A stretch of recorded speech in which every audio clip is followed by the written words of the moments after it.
আজকে শামীম ওসমান আসেন, মাঠ খালি, ফুটবল আছে, আমাদের 11 জন আছে, আসেন একটু খেলি। এই শামীম, এই শামীম, এই কাউয়া কাদে, এই হাসান মাহমুদ, ওই ডাক্তার কথা কয় ইনু সাহেব কোথায়? জেলখানা কোথায়?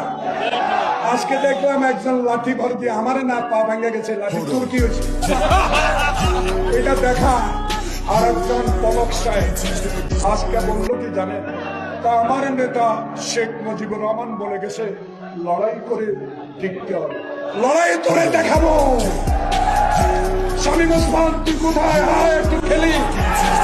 কাল্লা কাদের তোর পেটে, টল পেটে ব্যথা, তোর ব্যথার ইঞ্জেকশন আমাদের কাছে আছে।